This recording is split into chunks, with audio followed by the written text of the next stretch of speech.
Musuh-musuh umat Islam sekarang dalam kondisi bersatu padu, dalam kondisi kuat, baik kuat dananya, SDM-nya, strateginya, menguasai segala macam lini kehidupan, terutama media sosial, semuanya dikuasai oleh mereka. Akhirnya muncullah ghuzul fikir, perang pemikiran melalui media sosial yang dikuasai oleh mereka. Karena saat ini ibu-ibu yang namanya kedoliman, kemaksiatan, apalagi kecurangan demi kecurangan masif sekarang ini. Artinya kalau kebenaran yang namanya dakwah dan jihad ini tidak dikelola secara maksimal, tidak dikelola dengan manajemen yang baik, maka akan mudah dikalahkan oleh kebatilan yang terorganisir. Inilah fakta umat Islam. Jadi ketika kita ada melihat kemungkaran terus kita berdakwah berjihad, itu sesungguhnya adalah membela agama Allah. Dan ini difirmankan oleh Allah, ya ayyuhalladzina amanu intan surwa yansurkum wa yutsabbit aqdamakum. Yang artinya, wahai orang-orang yang beriman, jika kamu menolong agama Allah, niscaya Allah akan menolongmu dan akan meneguhkan kedudukanmu. Artinya dakwah dan jihad adalah bentuk kepedulian sesama muslim atas persoalan kebangsaan, atas persoalan keumatan, atas persoalan yang dihadapi umat Islam saat ini. Dan Indonesia ini sekarang dalam kondisi, saya katakan, krisis multidimensional. Sudah hampir hancur bangsa Indonesia ini. Politiknya, ekonominya, hukumnya dalam kondisi carut marut. Maka ketika kita melihat seperti itu dan kita tidak ada kepedulian, maka kita dianggap sebagai umat, dianggap oleh Rasulullah bukan umatnya. Dan ini disabdakan Rasulullah SAW, malam yahtamma bi'amril muslimin falaisa minhum. Barang siapa yang tidak peduli persoalan urusan kaum muslimin, maka kata Rasulullah, bukan golonganku, bukan kelompok kami.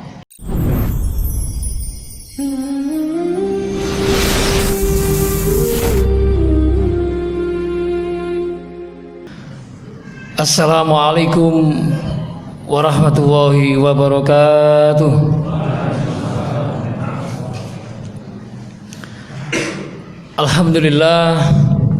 Alhamdulillahilladzi an'ama 'alaina bi ni'matil iman wal islam walladzi anzala sakinata fi qulubil mu'minin liyazdadu imanan ma'a imanihim walladzi arsala rasulahu bil huda wa dinil haqq liyudhhirahu 'alad dini kullih walau karihal musyrikun.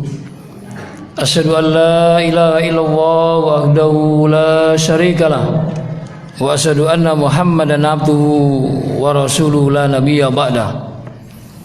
Sallallahu alaihi wasallam wa ala alihi wa ashabihi wa man tabi'ahu bi ihsan ila yaumiddin. Wa qala ta'ala fi kitabil karim, a'udzu billahi samiil 'aliim minasy syaithaanir rajiim. Inna Allaha la yughayyiru ma biqaumin hatta yughayyiru ma bi anfusihim. Shadaqallahul adzim.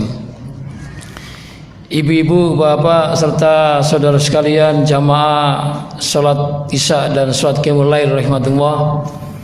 Marilah untuk mengawali kajian kita pada malam hari ini, Syahrul Mubarak ini, kita senantiasa terus tanpa pernah berhenti untuk selalu berusaha menjadi hamba-hamba Allah yang selalu istiqomah, untuk selalu meningkatkan kualitas rasa syukur kita kehadirat Allah Subhanahu wa taala.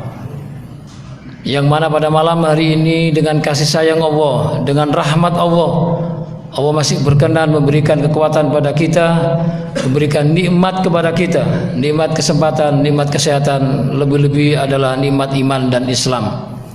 Maka firman Allah yang saya baca dalam mukadimah tadi akan terrealisasi. Sebagaimana Allah bersabda Allah berfirman, innallaha la yughayyiru ma biqaumin hatta yughayyiru ma bi anfusihim. Yang artinya sesungguhnya Allah tidak akan pernah mengubah keadaan sebuah bangsa, sebuah umat, sebuah kaum sehingga mereka mengubah keadaan yang ada pada diri mereka, yaitu adanya ma'iyatu, adanya kebersamaan kita dengan Allah. Kalau sikap ma'iyatullah itu ada dalam diri kita, sikap muraqabatullah itu ada dalam diri kita, ada dalam keluarga kita, masyarakat, bangsa dan negara ini, terutama para pemimpin saat ini, terutama para penguasa saat ini, terutama para rezim saat ini, kalau memiliki jiwa muraqabatullah, saya yakin tidak ada yang namanya kedoliman demi kedoliman, tidak ada kemaksiatan, tidak ada yang namanya korupsi berjamaah, Tidak adanya namanya kecurangan demi kecurangan yang masif, terstruktur dan sistematis. Tidak mungkin berani. Kenapa? Karena Allah melihat. Inilah yang menyebabkan bangsa Indonesia mengalami terpuruk, mengalami krisis multidimensional. Itu karena dicabut rasa muraqabatullah, itu hilang dalam diri seorang muslim, sehingga kehidupannya liar, berani menabrak hukum dan sebagainya. Kenapa? Karena sikap muraqabatullah tidak ada dalam diri seorang muslim. Apa itu ZIS? Yaitu zakat, infak, dan sodako.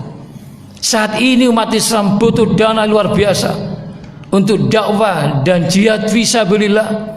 Ya, kalau optimalisasi ZIS ini kita lakukan, dikelola secara profesional dengan pentasarupan yang jelas, dengan manajemen yang rapi, akuntabel dan sebagainya. Insya Allah ini kekuatan, inilah salah satu potensi kekuatan ZIS umat Islam yang hampir terlupakan. Ya, sebagai apa ZIS itu? Insya Allah kedepannya bagaimana untuk pemberdayaan ekonomi umat Islam, mengentas kemiskinan, pemberdayaan ekonomi umat Islam, termasuk mengentas keterpurukan dan keterbelakangan. Sehingga begitu pentingnya ZIS ini, optimalisasi ZIS ini, zakat, infak, dan sodako ini. Akhirnya kalau kita lihat di dalam Quran, setiap Allah berfirman tentang masalah sholat, kewajiban masalah sholat, menunaikan kewajiban sholat, pasti diiringi dengan adanya zakat. Ya. Zakat artinya sholat dan zakat itu tidak bisa dipisahkan. Sholat sebagai bentuk hubungan kita hablum minallah, sebagai bentuk hubungan vertikal kita dengan Allah, hablum minallah. Kecerdasan muamal kita dengan Allah itu dilatih melalui sholat. Taqarrub ilallah, berdekatan diri kepada Allah melalui sholat, yaitu hablum minallah. Dan zakat sebagai bentuk, yaitu hablum minan nas, yaitu bagaimana sholat, bagaimana zakatnya. Dan ini bisa kita lihat di dalam surat Al-Baqarah misalnya ayat 43. Oh firman, wa aqimus sholat wa atuz zakah. Dirikanlah sholat, tunaikanlah sholat, kerjakanlah sholat, dan bayarlah zakat, tunaikan zakat. Senantiasa saling seiring dan sieskata antara sholat dan zakat ini. Artinya zakat adalah merupakan ibadah maliyah ijtimaiyah, ibadah yang sosial. Ya. Kemudian yang memiliki posisi dan strategis untuk apa? Untuk proses membangun peradaban umat manusia, yaitu melalui program pendidikan, melalui program ekonomi produktif, melalui program dakwah dan sebagainya. Semua perubahan itu sesungguhnya karena the power of zakat. Maka semangat dakwah dan jihad ini harus ditingkatkan umat Islam ini. Karena saat ini tantangan dakwah sekian hari umat Islam bukan semakin ringan, semakin berat dan semakin complicated umat Islam ini. Musuh-musuh umat Islam sekarang dalam kondisi bersatu padu, dalam kondisi kuat, baik kuat dananya, SDM-nya, strateginya, menguasai segala macam lini kehidupan, terutama media sosial, semuanya dikuasai oleh mereka. Akhirnya muncullah huzul fikir, perang pemikiran melalui media sosial yang dikuasai oleh mereka. Kalau umat Islam tidak bersatu padu tahun ini, kalau umat Islam kalah tahun ini, jangan harap anak cucu kita apakah mungkin ke depan mengenal Islam atau tidak. Ini adalah sangat menentukan. Ya, oleh karena itu semangat dakwah ini harus kita gelorakan.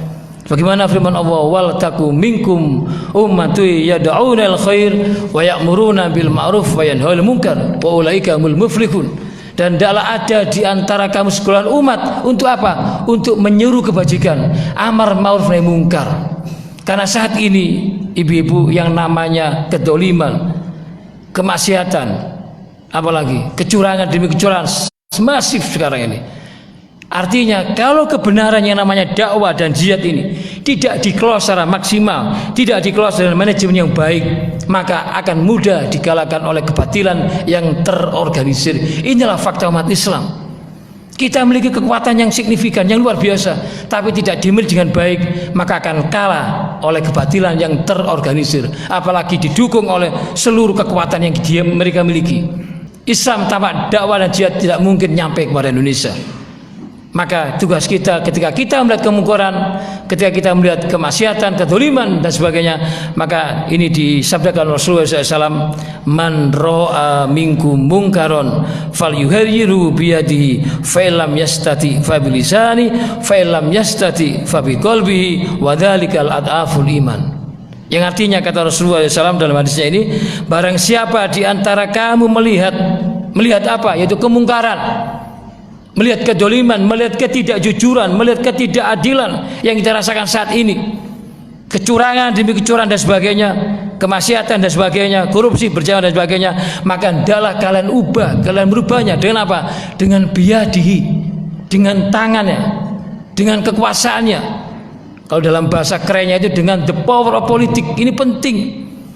Ketika umat Islam abid urusan politik, ya, maka ranah publik, apakah itu eksekutif, yudikatif, legislatif, istana, parlemen, ini akan dikuasai oleh kelompok garu Islam yang saat ini bersatu padu. Apa itu kelompok liberalisme, sekularisme, syiaisme, komunisme.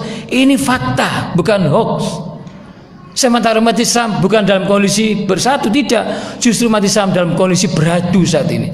Sementara musuh-musuh kita dalam kondisi solid, dalam kondisi bersatu. Mereka tidak menginginkan adanya persatuan umat Islam. Mereka tidak menginginkan adanya ukhuwah Islam yang sejati. Apalagi munculnya kebangkitan umat Islam, tidak diinginkan oleh mereka. Mereka menginginkan agar umat Islam itu hanya di masjid-masjid, hanya dzikir, hanya selawat, titik. Tapi ketika umat Islam ada kesadaran berpolitik, bicara tentang politik Islam, bicara ekonomi Islam, mereka khawatir, mereka panik. Ini gerakan yang luar biasa saat ini. Ini yang terjadi. Maka kalau kamu tidak mampu merubah dengan tangannya, dengan kekuasaan, maka rubahlah dengan lisannya, dengan ceramah, dengan khutbah, dengan tulisan. Maka kalau tidak mampu dengan lisan, maka dengan hati. Hati itulah selemah-lemah iman. Tetapi penting ya, kita harus senantiasa berdoa sehingga bangsa Indonesia ada perubahan. Karena dakwah bagian dari jihad untuk membela agama Allah. Jadi ketika kita ada melihat kemungkaran, terus kita berdakwah berjihad, itu sesungguhnya adalah membela agama Allah. Dan ini difirmankan oleh Allah, ya ayyuhalladzina amanu intan surwa yansurkum wa yutsabbit aqdamakum. Yang artinya, wahai orang-orang yang beriman, jika kamu menolong agama Allah, niscaya Allah akan menolongmu dan akan meneguhkan kedudukanmu. Artinya dakwah dan jihad adalah bentuk kepedulian sesama muslim atas persoalan kebangsaan, atas persoalan keumatan, atas persoalan yang dihadapi umat Islam saat ini. Dan Indonesia ini sekarang dalam kondisi, saya katakan, krisis multidimensional. Sudah hampir hancur bangsa Indonesia ini. Politiknya, ekonominya, hukumnya dalam kondisi carut marut. Maka ketika kita melihat seperti itu dan kita tidak ada kepedulian, maka kita dianggap sebagai umat, dianggap oleh Rasulullah bukan umatnya.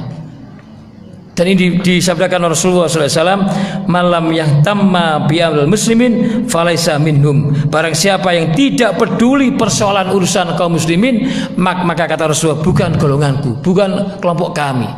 Maka semangat dakwah ini harus muncul dalam diri kita ketika kita melihat kemungkaran. Sekali lagi, ya, ini juga dipertegas oleh firman Allah, ya ayyuhalladzina amanu hal adullukum ala tijaratin tunjikum min adabin alim tu'minuna billahi wa rasuli wa tujahiduna fi sabilillahi bi amwalikum wa anfusikum dzalikum khairakum in kuntum ta'lamun. Yang artinya, wahai orang beriman, kita dipanggil oleh Allah, terutama yang tarbiyah Ramadan itu, yang tujuannya adalah, goalnya puasa itu adalah la'allakum tattaqun, yaitu menjadi orang yang bertakwa, dipanggil oleh Allah. Wahai orang yang beriman, maukah aku tunjukkan suatu perdagangan, suatu bisnis, suatu tijar, suatu transaksi, suatu muamalah dengan Allah. Dan muamalah itu, tijarnya itu yang dapat menyelamatkan kamu dari adab yang pedih, dari siksa neraka yang dahsyat itu. Ternyata bisnisnya, tijarnya, atau transaksinya itu bukan bisnis secara ekonomi yang sifatnya profit oriented, bukan itu. Tetapi yang dimaksud dengan bisnis ini adalah hendaklah kalian beriman kepada Allah. Berarti kita meyakini akan keesaan Allah, kekuatan Allah, maha besarnya Allah, kekuasaan Allah, baik tauhid uluhiyah, tauhid rububiyah, atau asma sifat. Dan hendaklah kalian beriman kepada Rasulullah SAW. Berarti kita meyakini akan risalah Islam yang dibawa oleh Rasulullah SAW, yaitu al-Islam. Sehingga muncul dalam diri kita adalah al-Islamu ya'lu wala yu'la alaih. Islam itu agama yang tinggi, tidak yang meningginya. Ishadu bi anna muslimin, saksikan kami adalah orang muslim. Inna dina inda wal Islam, sesungguhnya agama yang diridhoi adalah Islam. Ternyata kalau kita kaji lagi di Al-Quran itu ada sebuah ayat yang luar biasa. Ternyata kita dengan Allah itu sudah ada agreement, sudah ada perjanjian, sudah ada jual beli. Dan apa yang dibeli oleh Allah yaitu jiwa kita dan harta kita. Dan ini bisa kita lihat di dalam surat At-Taubah ayat 111. Allah berfirman, "Inna Allaha ashtara minal mu'minin anfusahum wa amwalahum bi anna lahumul jannah." Sesungguhnya Allah telah membeli dari orang-orang mukmin diri dan harta mereka dengan apa? Dengan memberikan pahala surga. Ternyata kalau kita lihat dalam sejarah, justru terjadinya peperangan besar itu terjadi di bulan Ramadan. Di bulan Ramadan itu ada perang Badar, ada Fathu Mekah, ada perang Tabuk, ya, ada perang Khobar, ada perang Hunain, dan penaklukan Andalusia di Spanyol yang dipimpin oleh Tariq bin Ziyad. Dan yang sangat fenomenal di bulan Ramadan itu terjadi perang Badar, yaitu tepatnya tanggal 17 Ramadan, dan itu bertepatan dengan tanggal 22 Mei. Ada apa itu? Ini perang besar, pertemuan antara umat Islam dan kaum kafir pada saat itu, ya. Terjadi perang besar. Padahal tentara Rasulullah itu sangat minim, jumlahnya sekitar 313, melawan orang kafir Quraisy dengan senjata lengkap, jumlahnya hampir 1000. Tapi karena beriman kepada Allah, beriman kepada Rasulullah, dan meyakini akan kepada Islam, maka diberi kemenangan oleh Allah melalui perang Badar ini. Dan Rasul pernah berdoa minta kepada Allah agar dimenangkan perang Badar ini, karena Rasul khawatir ketika kalau perang Badar ini kalah, maka umat Islam tidak akan menyembah Allah. Maka kekhawatiran itu akhirnya diijabahi oleh Allah, dan akhirnya perang itu dimenangkan oleh umat Islam, tentu dengan izin Allah. Mudah-mudahan bangsa Indonesia ini akan diselamatkan oleh Allah, tidak muncul huru hara yang tidak kita inginkan. Demikian yang bisa saya sampaikan, kurang lebih mohon maaf. Wabillahi taufik wal hidayah. Wassalamualaikum warahmatullahi wabarakatuh.